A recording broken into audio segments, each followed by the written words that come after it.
Before you dive into this story, remember, what you're about to hear isn't fiction.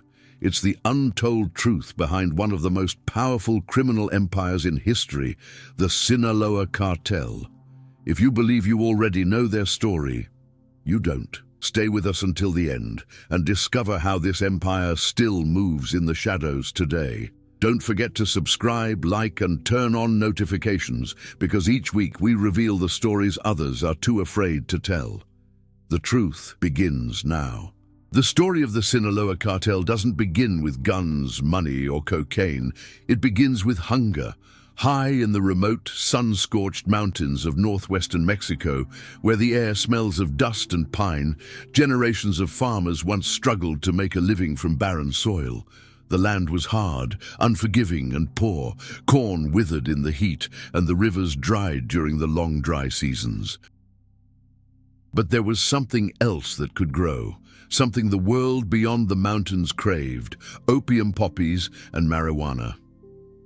For the people of Sinaloa, cultivation wasn't crime. It was survival. By the late 1960s, these crops had become the region's silent wealth, traded quietly, smuggled discreetly, and hidden beneath the language of necessity. At first, the trade was local, a small network of men transporting kilos through mountain trails on mules. But when the United States declared its war on drugs under President Nixon in the 1970s, the dynamics shifted forever. Demand exploded north of the border, while supply became riskier but more profitable. What had once been a farmer's means to survive transformed into a multi-million-dollar underground economy. The US, desperate to stop the flow, unintentionally fueled it. Every border tightened only made traffickers smarter, bolder, more organized. And in the heart of that chaos, Sinaloa became the cradle of what would one day be known as the most powerful cartel in the world. The first traffickers weren't kingpins. They were smugglers, men with rough hands, sunburned skin, and an instinct for survival. Among them was Pedro Aviles Perez, a name whispered with reverence and fear. Known as El León de la Sierra, Aviles was one of the first to organize marijuana and heroin routes into the United States. He built trust with local farmers and connections with American distributors, but more than that, he built an idea that the mountains of Sinaloa could be more than just poor farmland. They could be the heart of an empire. Under his leadership, a new kind of business began to emerge, one built not on crops, but on control. And though Aviles would later die in a police ambush, his disciples carried on his vision. Among them was a young man who would one day redefine global crime, Miguel Angel Felix Gallardo. Gallardo wasn't like the others. He was educated, ambitious, and coldly intelligent. A former police officer, he knew how systems worked and how to manipulate them. In the late 1970s, he began uniting traffickers from different regions under a single command, convincing them that division meant weakness. The Sinaloans, the Jaliscienses, the Sonorans, all could profit more together than apart. And thus, the foundations of an organized criminal federation began to form. But beneath that organization lay a simple truth: all roads led back to Sinaloa. It was there that the money began, where the drugs were grown, where the culture of loyalty, blood, and silence was born. Meanwhile, on the other side of the border, America was changing too. The Vietnam War had left behind a generation of disillusioned youth, and the counterculture of the 1970s embraced drugs not as rebellion, but as ritual. Marijuana, cocaine, and heroin became symbols of escape from a world in turmoil, and every ounce, every gram, every hit, somewhere it passed through hands linked to Sinaloa. The trade routes stretched from the dusty hills of Badiraguato to the neon lights of Los Angeles, Houston, and Chicago. Mexican traffickers, once considered small players compared to Colombian cartels, began to dominate U.S. markets by offering reliability and low prices. They didn't need planes full of drugs like the Medellin cartel. They had trucks, tunnels, and people who would risk everything for a better life. By the early 1980s, Sinaloa was no longer just a region. It was a brand. The people spoke of the traffickers with a strange mix of fear and admiration. They were outlaws, yes, but also providers. They brought money into villages forgotten by the government. They built roads, schools, and churches. Children looked at them not as criminals, but as heroes. Men who had escaped the cycle of poverty and humiliation that defined rural life. The narco culture was born. Corridos, ballads celebrating their deeds, filled the radio waves. The line between good and evil blurred, replaced by a new code: loyalty to the family, loyalty to the business, and death to those who betrayed either. As the business grew, so did the violence. Smugglers became soldiers. The trade routes turned into battlegrounds. To maintain control, traffickers relied on corruption, buying police, judges, and politicians who would look the other way. What began as an underground economy had now infected the very institutions meant to fight it. From Sinaloa to Tijuana to Texas, money flowed like a river, silent, invisible, unstoppable. And with every shipment that crossed the border, the seeds of an empire were being planted deeper into both Mexican and American soil. The first American cities to feel the cartel's shadow were those closest to the border: Nogales, El Paso, San Diego. But soon the reach extended inland. The highways became lifelines of the drug trade, transporting tons of narcotics hidden in produce trucks, oil tankers, and passenger cars. Small-time dealers in Chicago and Phoenix found themselves indirectly working for the same people who ruled the mountains of Sinaloa. The connection between two worlds, the poorest villages and the richest markets, was complete. And in that connection lay the true genius of the cartel. It understood that drugs were not the product, people were. Their desperation, their greed, their silence, all part of a system that could never be shut down. By the end of the 1970s, Sinaloa had already become more than geography. It was an idea, one built on necessity and nurtured by corruption. The men who started with nothing now sat atop fortunes measured in millions, and their influence stretched across borders and governments. Yet no one could have predicted what would come next. The small smuggling routes carved into mountain trails would soon evolve into billion-dollar operations controlled by men whose names would terrify nations. The seeds of an empire had been planted, and soon the world would learn that from the poorest soil, the deadliest power can grow. By the dawn of the 1980s, the drug trade in Mexico had outgrown its shadows. The money was too big, the power too intoxicating, and the blood too constant to remain unorganized. The scattered traffickers of Sinaloa, Sonora, and Durango were making millions, yet chaos ruled their territories. Every shipment meant a new betrayal. Every deal meant another war. The federal police hunted them by day, the army by night. But in truth, everyone had a price. What Mexico lacked was not drugs or ambition. It lacked order. And from that void rose a man who would bring structure to chaos. Miguel Ángel Félix Gallardo, the man history would later call El Padrino, the Godfather. Gallardo had a clean face and cold eyes. Unlike the rough smugglers of the Sierra, he wore suits, smoked expensive cigars, and spoke like a businessman. A former agent of the Federal Judicial Police, he understood both the underworld and the bureaucracy that pretended to fight it. He knew how politics worked, how bribes flowed, and more importantly, how fear operated. In a time when the Colombian cartels dominated the global cocaine trade, Gallardo saw an opportunity. The Americans were obsessed with Colombia, with Pablo Escobar, with Medellin, with Cali. They were looking south, not north.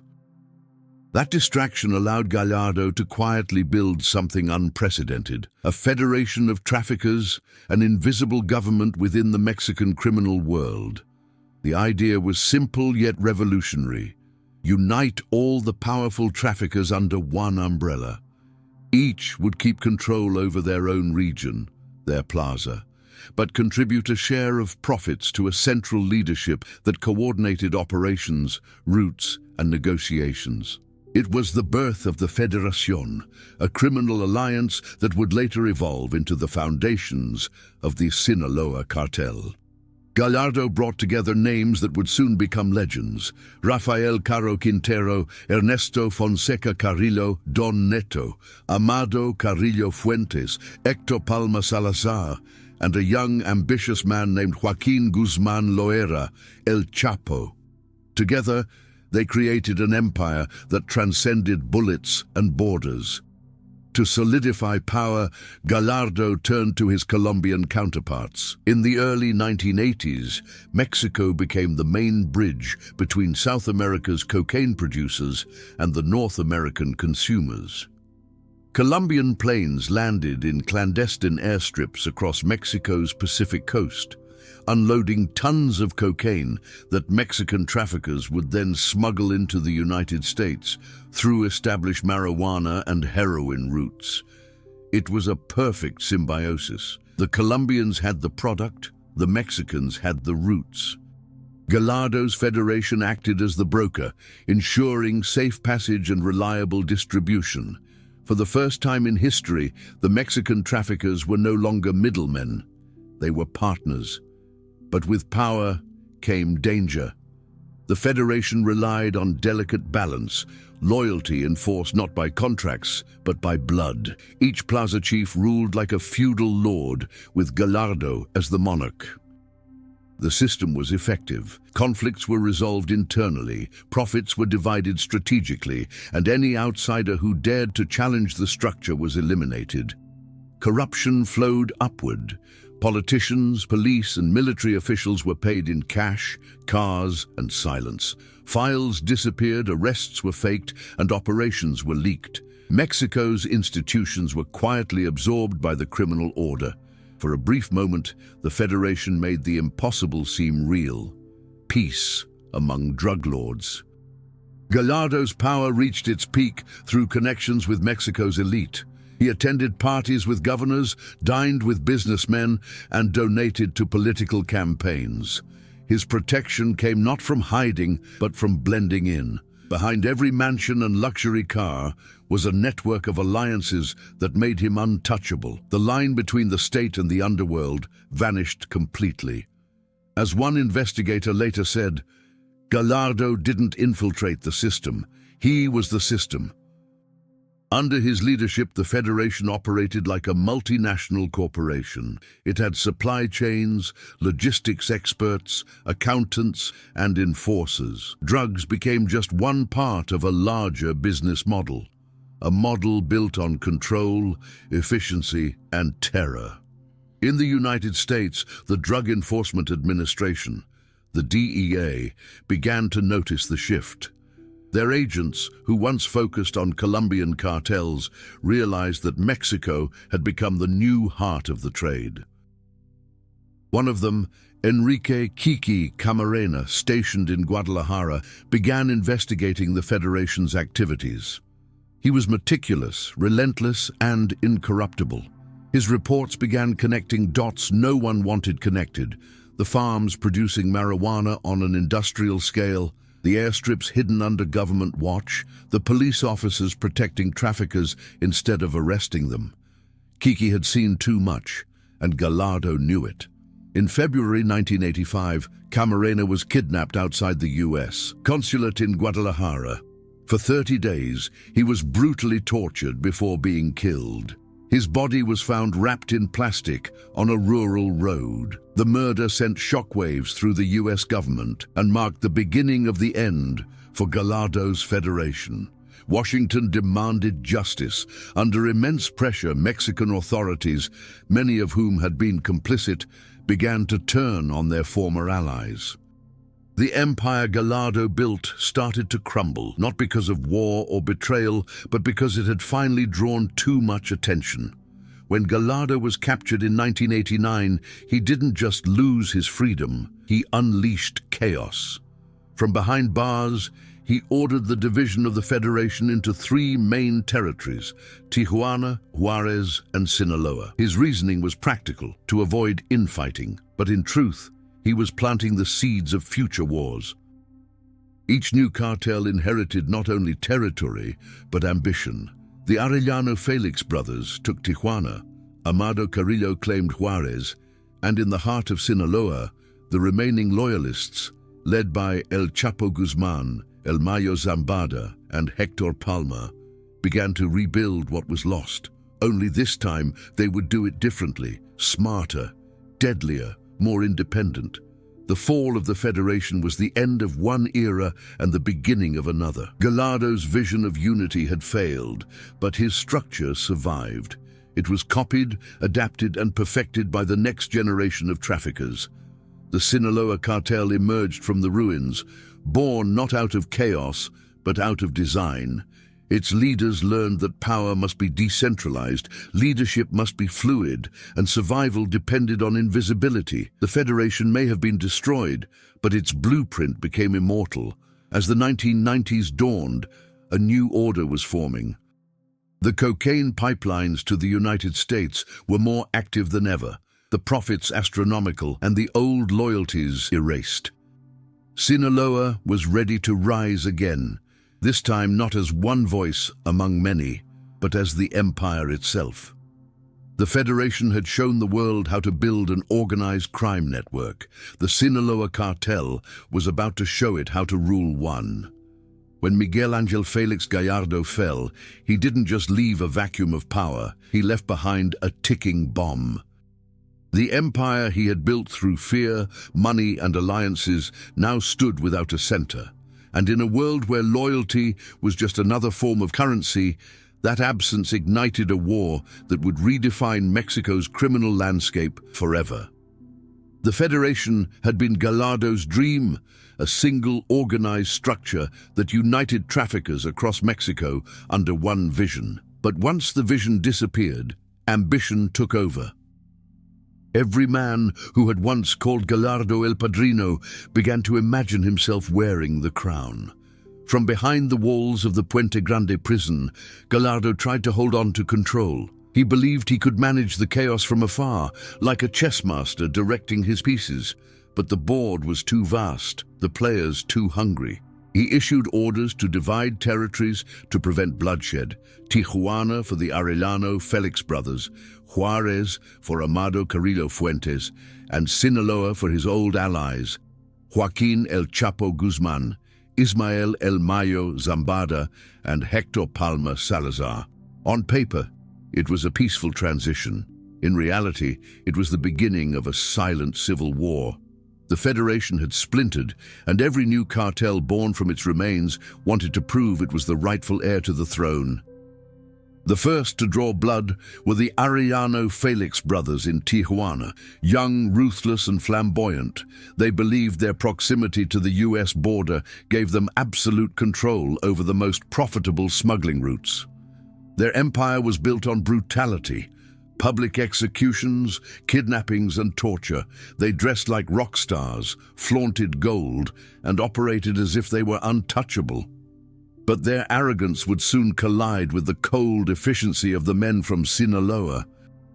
El Chapo Guzman, far quieter and more calculating, had no interest in theatrics. His eyes were fixed on expansion, on turning the Sinaloa operation into a transnational machine that could outlive any individual leader. While the Arellanos were drawing headlines, El Chapo and El Mayo were drawing maps. They restructured their organization to function like a business, with specific divisions for logistics, finance, enforcement, and political relations.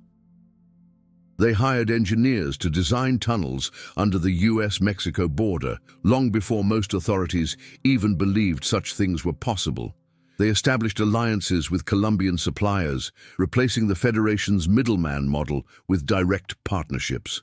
Every move was calculated to ensure that Sinaloa would no longer depend on anyone, not Colombia, not politicians, not even Gallardo's legacy. And yet, their rise came at a price: blood.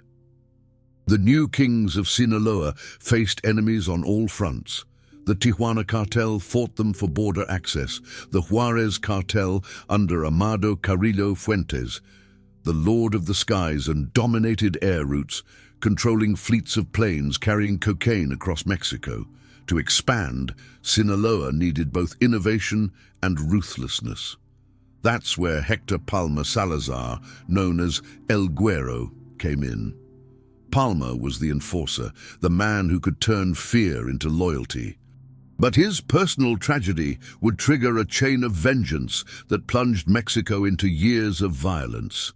In 1995, Palma's wife and children were brutally murdered in Venezuela by a betrayal orchestrated by his former ally, Rafael Muñoz Talavera, under orders from a rival faction. The act of revenge wasn't just personal, it was a message. The cartels were no longer bound by Gallardo's old codes of honor. Family, loyalty, even friendship, everything was expendable.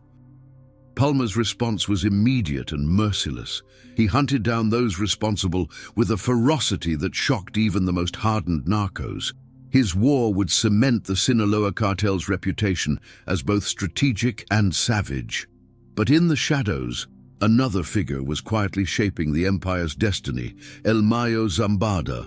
While El Chapo sought fame and dominance, El Mayo preferred silence and invisibility. He was older, wiser, and infinitely more patient. He had been in the trade long before most of his allies learned to read. He believed in long-term survival, building networks within networks, investing in politicians, military officers, and businessmen who would protect the cartel's interests for decades. It was El Mayo's vision that allowed Sinaloa to expand while others self-destructed. As rivals fought in the streets, he built the logistics that turned the cartel into a multinational syndicate. He didn't crave headlines, he craved control. Meanwhile, El Chapo's hunger for power pushed him further into the spotlight. He was ambitious, fearless, and obsessed with outsmarting everyone, including the authorities. His operations became legendary, using tunnels, trucks disguised as produce carriers, and even submarines to move tons of cocaine across borders. The DEA, once focused on Colombia, now turned its eyes toward Mexico. In 1993, while attempting to expand into Tijuana, El Chapo's men ambushed what they thought was a rival convoy at the Guadalajara airport. Instead, they accidentally killed Cardinal Juan Jesus Posadas Ocampo, a senior figure in the Catholic Church. The assassination shocked the nation and forced the government to respond. Within months, El Chapo was captured in Guatemala and extradited to Mexico. The legend of El Chapo had begun, but so had his first downfall. With El Chapo behind bars, El Mayo maintained the organization's stability, ensuring the Sinaloa Cartel didn't collapse like others had. Yet power within the cartel was never static. Palma was also imprisoned, and the leadership became more decentralized, allowing the cartel to adapt and evolve. It learned to survive the capture of its leaders by making leadership fluid, a strategy that would later make it nearly impossible to dismantle. Even behind bars, El Chapo's influence continued. He controlled his operations through bribes, coded messages, and family intermediaries. His eventual escape in 2001 would mark the dawn of a new chapter, the true rise of Sinaloa as an unstoppable force. But before that, the bloodshed continued. Mexico was no longer ruled by one cartel, but by many, all born from Gallardo's original design. The country became a chessboard of alliances and betrayals. The old sense of unity was gone, replaced by an era where violence was both weapon and language. By the end of the 1990s, the Federation was a distant memory. The Sinaloa Cartel had emerged as the most organized, the most adaptable, and the most ambitious of them all. Yet its path had been paved in the blood of its founders. Gallardo's dream of order had been replaced by a new reality, one where chaos was profitable and loyalty was conditional. His downfall had birthed kings, but also monsters. And as El Chapo's legend grew, so did the empire's reach. The mountains of Sinaloa no longer whispered about survival, they sang of domination. From the ashes of betrayal, a new generation had risen, one that would soon take the war to the streets of America. By the mid-1990s, the cocaine boom had already turned Latin America into the beating heart of a trillion-dollar underworld economy. Colombia had the product, the United States had the consumers, and Mexico had the roots. But those roots, once crude trails through mountains and desert, were no longer just pathways. They were lifelines, arteries through which the blood of the Sinaloa Cartel flowed, pumping narcotics, money and influence between two nations that pretended to be enemies in public, but were in truth locked in a silent dance of supply and demand. And at the center of it all stood Sinaloa, reshaping the map of organized crime. After El Chapo Guzman's imprisonment in 1993, many believed the cartel would fracture, but they underestimated the structure that had been built.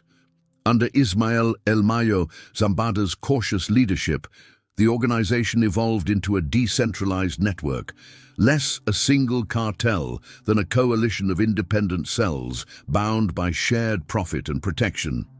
From the Pacific coast to the border cities of Sonora, Sinaloa controlled the logistics pipelines that would eventually dominate the U.S. drug market. While rivals like the Tijuana Cartel relied on violence to assert control, Sinaloa relied on precision. Its true weapon wasn't fear, it was infrastructure. Every kilogram of cocaine that entered Mexico from Colombia began a journey through one of the most sophisticated trafficking systems ever created. Planes flew from the jungles of South America to clandestine runways hidden along Mexico's western coast. Submarines, fishing boats, and even commercial cargo ships carried shipments across the Pacific. Once on land, the drugs were divided into convoys, each route meticulously calculated to avoid detection. Sinaloa's engineers designed secret compartments in produce trucks and fuel tanks, while corrupt officials ensured that checkpoints turned a blind eye. What the DEA would later call the cocaine highways were born, highways that ran beneath America's very nose, disguised by commerce and everyday life. The irony was bitter. Much of the infrastructure that allowed Sinaloa's drugs to flow north had been built with U.S. aid money meant to stop them. Under the Merida Initiative and earlier counter-narcotics programs, roads, airports, and border checkpoints were modernized to combat trafficking. In reality, they only made it easier to move larger quantities faster. Every government effort to tighten control created new opportunities for the cartel to adapt. For every checkpoint installed, Sinaloa found another officer to bribe, another tunnel to dig, another route to exploit. Control wasn't about power alone, it was about intelligence, knowing the system better than the system knew itself. Meanwhile, American cities were changing. In the shadows of globalization and urban decay, cocaine and its cheaper derivative, crack, were ravaging communities. From Los Angeles to Chicago, from Phoenix to New York, addiction was no longer a distant problem. It was an epidemic. Yet most Americans had no idea that the product destroying their neighborhoods came not from Colombian jungles directly, but from Mexican warehouses, disguised beneath the everyday machinery of trade. Semi-trucks carrying Sinaloa's shipments rolled past state troopers, border patrol agents, and customs officers daily, their trailers filled with produce, coffee, or furniture. By the time the cocaine reached street dealers in Detroit or Atlanta, it had changed hands a dozen times, each layer insulating the cartel's leadership from risk. The empire thrived on invisibility. The Sinaloa cartel's dominance wasn't achieved solely through violence, though it was never shy of using it. Its true genius was in business. Unlike the Medellin or Cali cartels, which crumbled under their own ambition, Sinaloa understood sustainability. It diversified. It invested in methamphetamine production, heroin, and later synthetic opioids. It laundered profits through legitimate businesses, cattle ranches, avocado exports, real estate developments. The money flowed back into Mexico, into banks that looked the other way, into politicians' campaigns, and into communities desperate for stability. The cartel didn't just sell drugs, it sold an illusion that in places the government had forgotten, they were the government. Across the border, the US response was predictable. More walls, more agents, more billions spent on enforcement. Yet every action only made the system more profitable. Scarcity raised prices. Prices increased risk. Risk demanded innovation. Sinaloa's logistics experts studied patrol patterns, surveillance schedules, even satellite data. Their tunnels grew longer, deeper, more elaborate, some with ventilation, lighting, and rail systems. They bribed American customs officers, recruited truck drivers, and embedded operatives within the very agencies designed to destroy them. In some US cities, the cartel's distributors lived quieter, safer lives than the politicians calling for their eradication. But beneath the business sophistication lay a darker truth.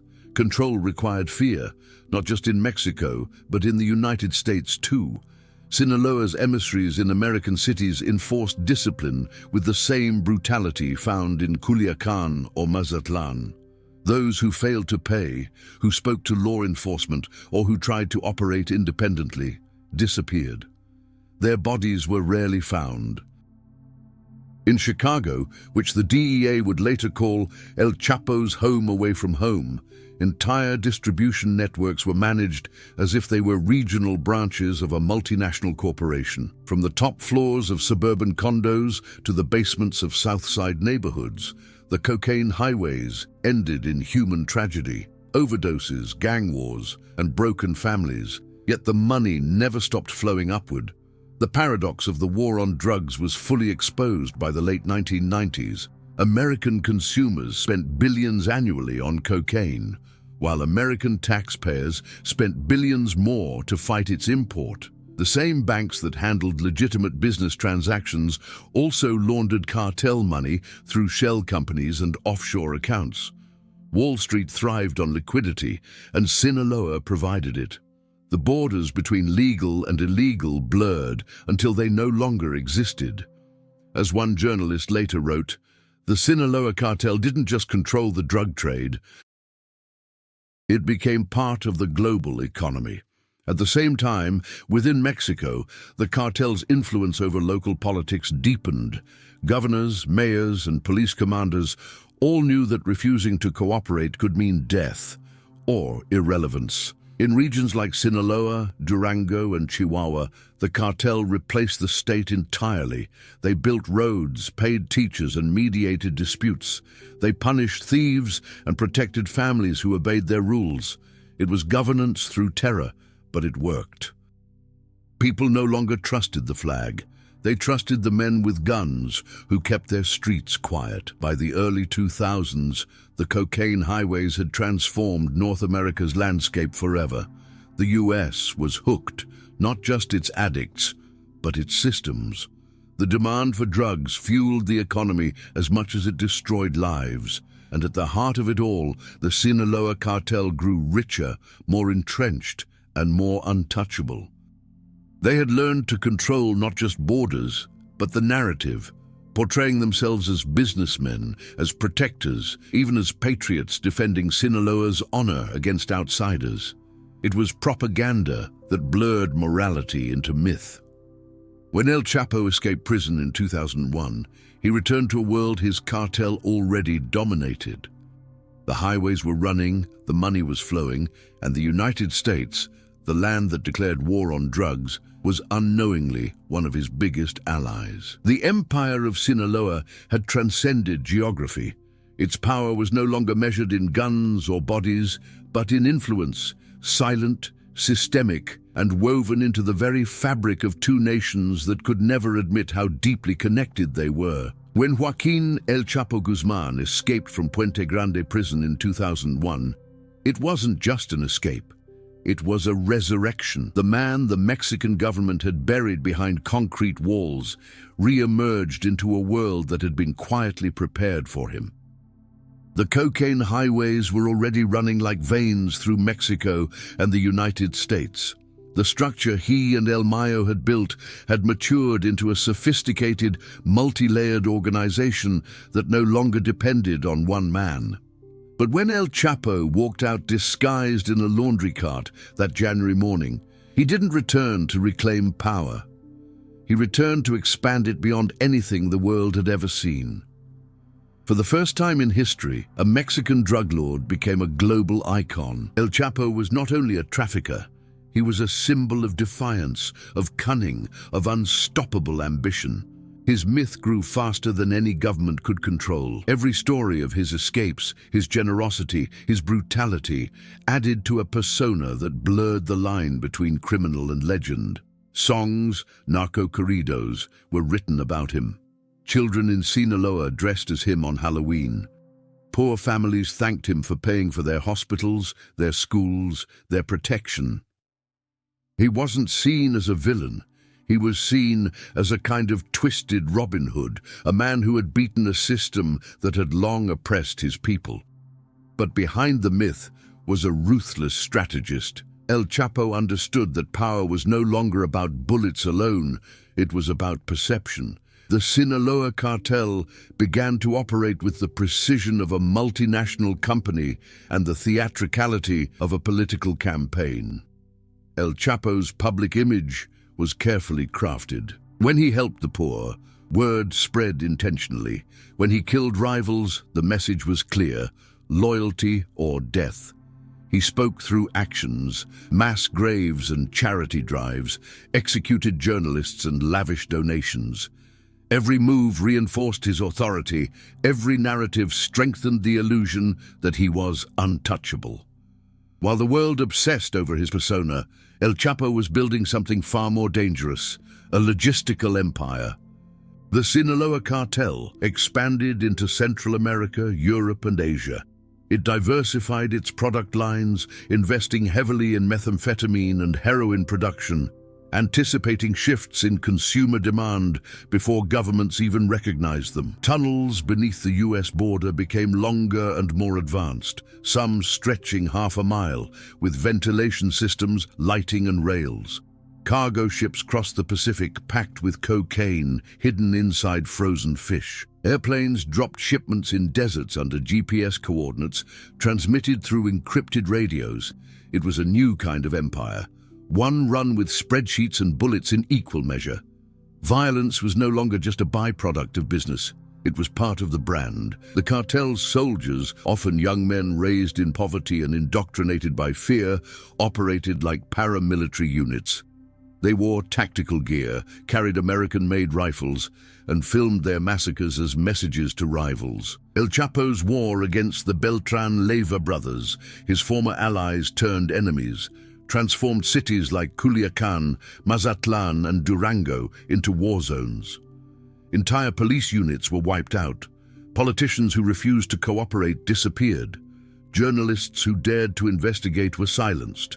The message was unmistakable. The state might rule on paper, but Sinaloa ruled in blood. Yet, even as the violence escalated, El Chapo mastered the art of propaganda. When civilians were killed, rumors circulated that rival cartels were responsible. When government forces captured his lieutenants, local communities staged protests demanding their release. His network of informants inside law enforcement ensured that every raid, every investigation was anticipated. Corruption wasn't just a tool, it was policy. Bribes reached from the smallest municipal officers to high-ranking officials in Mexico City. In some cases, the very soldiers sent to capture him were paid by him. In others, they were executed to prove a point. El Chapo didn't just corrupt the system, he absorbed it. The United States, meanwhile, intensified its pressure. The DEA, FBI, and Homeland Security launched massive joint operations to track the cartel's supply chains. Billions were spent on intelligence, drones, and undercover missions. And yet, every time they thought they were close, El Chapo vanished into tunnels, mountains, or safe houses hidden beneath ranches and cities. The myth of his invincibility deepened. To the US media, he became both a monster and a fascination. the world's most wanted man, the king of an invisible empire that no one could seem to stop. But myths have consequences. The attention fed his ego. El Chapo began to believe in his own legend. He ordered his men to film his life, to document his empire. He even reached out to actors and producers, fantasizing about a biopic that would immortalize him. That obsession would later become his undoing. But for now, it fueled his empire's golden age. Between 2005 and 2012, Sinaloa reached its peak, controlling an estimated 40 to 60% of the global cocaine market. Its operations extended into over 50 countries, its revenue rivaling that of major corporations. Entire economies, from Guatemala to Chicago, were influenced by its flow of money and drugs. Inside Mexico, the cartel became a political power. Elections were quietly influenced through intimidation and funding. Governors owed their positions to the cartel's money. Mayors and police chiefs were hand-picked for loyalty, not law. In many regions, Sinaloa's authority was so absolute that people no longer turned to government institutions for justice. They turned to the cartel. A word from El Chapo's lieutenants could resolve disputes faster than any court. In the poorest neighborhoods, his name carried the weight of a saint's. Mothers prayed for his protection. Young men dreamed of joining his ranks. He wasn't a ghost. He was a god, and yet gods eventually fall. By the early 2010s, the weight of his empire had drawn too much attention. The Mexican government, under pressure from the US, began a campaign of militarized operations. Cities like Juarez and Culiacan became battlegrounds of soldiers and sicarios. Thousands of civilians died, trapped between bullets. But even then, El Chapo seemed untouchable. In February 2014, when he was finally captured in Mazatlan after years on the run, the world celebrated. Photographs of him being led away in handcuffs flooded the news. The great king finally caged. But those who truly understood the cartel knew better. Sinaloa didn't collapse, it adapted. Because El Chapo wasn't the cartel, he was its face. Its heartbeat continued, driven by El Mayo, by Los Chapitos, by a system too deep to destroy. The golden age of El Chapo wasn't defined by his wealth or his escapes. It was defined by something far more profound. How he transformed organized crime into culture, into identity. He turned fear into folklore, brutality into legend. He made himself larger than the institutions that hunted him. And in doing so, he ensured that even when he fell, his empire would remain invisible, eternal, and untouchable. When Joaquin El Chapo Guzman was extradited to the United States in 2017, many believed it was the end. The spectacle of his trial, the most high-profile in decades, seemed to symbolize a triumph of justice. Cameras captured every detail, the evidence, the testimonies, the empire laid bare. The world saw the legend stripped of myth, the man behind the monster. Yet what few realized was that the Sinaloa Cartel did not end with El Chapo's downfall. It evolved, quietly, efficiently, invisibly. The real power, the kind that survives bullets and borders, had already shifted into the shadows long before his final capture. Inside the fortress of glass and steel that was the US federal courtroom, prosecutors described a criminal empire that moved more cocaine, methamphetamine, heroin, and fentanyl than any organization in modern history. But behind those numbers, one truth stood out. The system didn't collapse after El Chapo. Shipments kept arriving. Bribes kept flowing. Streets in Chicago, Phoenix, and New York were still filled with the same product. Only the faces behind it had changed. The Sinaloa Cartel, once a visible empire ruled by charisma and terror, had become a ghost. Its leaders no longer sought fame, they sought invisibility. At the center of this quiet transformation was Ismael El Mayo Zambada. Unlike El Chapo, El Mayo never courted the spotlight. For decades, he had stayed in the background, orchestrating logistics, smoothing alliances, and managing finances. Where El Chapo built tunnels, El Mayo built systems. Where others ruled through fear, he ruled through patience. Even at the height of the global manhunt for El Chapo, El Mayo remained a phantom. No confirmed photographs, no public sightings, no arrests. In a world obsessed with spectacle, his greatest weapon was silence. And through that silence, he rebuilt Sinaloa into something far more sophisticated, a decentralized network capable of surviving any single loss. By the late 2010s, the cartel had morphed into a hybrid structure, part corporate syndicate, part paramilitary force, part digital enterprise. Its traditional smuggling routes were still vital, but technology had changed the game. Drones were now used to scout military movements. Encrypted communications connected operators across continents. Cryptocurrency began replacing cash as a laundering tool. Sinaloa had entered the digital age, its power diffused across thousands of independent cells. The organization no longer relied on kings, it relied on systems. It was the evolution Gallardo had dreamed of, perfected by those who learned from every fall before. While El Mayo's influence remained the backbone of the cartel, a new generation was emerging. Los Chapitos, the sons of El Chapo. Ivan Archivaldo, Jesus Alfredo, and Ovidio Guzman grew up surrounded by privilege, violence, and legend. They inherited not just their father's network, but his myth. Unlike their father, however, they understood the new battlefield wasn't just the streets, it was public perception. Through social media, whispers, and underground propaganda, Los Chapitos projected themselves as modern narcos, wealthy, reckless, untouchable, and popular among youth. They flaunted sports cars, exotic animals, and luxury homes, not to intimidate, but to seduce. Their generation didn't hide in mountains. They lived in mansions, streaming their excess for the world to envy. Crime had become a lifestyle brand. But beneath the glamour lay something far darker. The cartel had diversified beyond cocaine. Fentanyl, the synthetic opioid 50 times stronger than heroin, became its new goldmine. Cheap to produce, easy to transport, and devastatingly addictive, it transformed the landscape of the drug trade. Laboratories in northern Mexico, often disguised as food factories, churned out millions of doses bound for the United States. Death followed their distribution. In 2023 alone, over 70,000 Americans died from fentanyl overdoses, many from batches traced back to Sinaloa. The irony was cruel. While Washington celebrated the arrest of El Chapo's sons, the flow of poison continued. Each crackdown only made the system smarter, leaner, more elusive.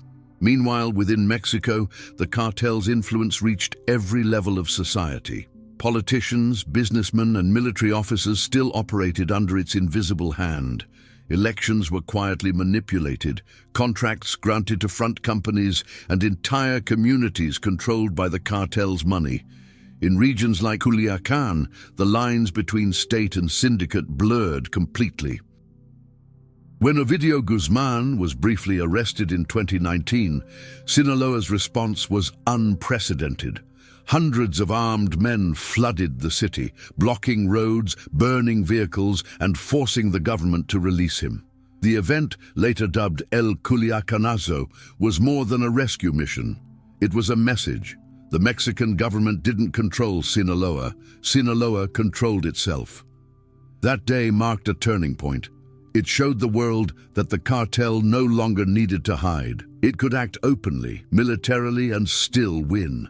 The message spread far beyond Mexico's borders. To criminal organizations worldwide, Sinaloa became a model, proof that decentralized power could outlive any war. To ordinary citizens, it was a chilling reminder that in the modern age, the line between state and crime had vanished completely. The empire was no longer an organization. It was an ecosystem. The United States, desperate to contain the fentanyl crisis, tightened its alliances with Mexican authorities. But corruption, fear, and political complexity rendered most efforts symbolic. For every lab destroyed, two more appeared. For every arrest, 3 new operators emerged. The war on drugs had become a cycle, one that Sinaloa no longer feared but depended on. Conflict justified higher prices. Violence justified loyalty. Death justified silence. The empire thrived on the illusion of pursuit. By the early 2020s, analysts described Sinaloa not as a cartel, but as a shadow state. Its governance extended beyond drugs into mining, agriculture, transport, and real estate. In many areas, the cartel collected taxes, settled disputes, and funded public works. The government's presence existed only on paper. In reality, the power belonged to those who could deliver safety, even if that safety came from criminals. This paradox became Mexico's curse, a system where the only reliable authority was illegal, and yet Sinaloa's influence wasn't limited to fear. It had mastered legitimacy. Its money flowed through international markets, banks, and corporations that never asked questions. The same financial systems that fueled Wall Street also cleaned its blood money. It was an empire hiding in plain sight, invisible not because it was small, but because it was everywhere. As one former DEA agent put it, Sinaloa is no longer a cartel, it's a part of the world economy. In the end, the true story behind Sinaloa's creation, the story of farmers turned smugglers turned rulers, is not one of crime alone. It is a story of evolution, of how power adapts when institutions fail. The mountains of Sinaloa that once birthed desperation have now birthed dominance. And though the faces may change, Gallardo, El Chapo, El Mayo, Los Chapitos, the empire remains. It doesn't need parades or coronations. It doesn't need recognition. Its victory is silence. Its flag is invisibility. The world may believe that the war on drugs continues, but the Sinaloa Cartel already won, not through violence, but through patience. It learned to survive by becoming what every government fears most, a ghost with infinite reach, a system without a face, an empire without a name.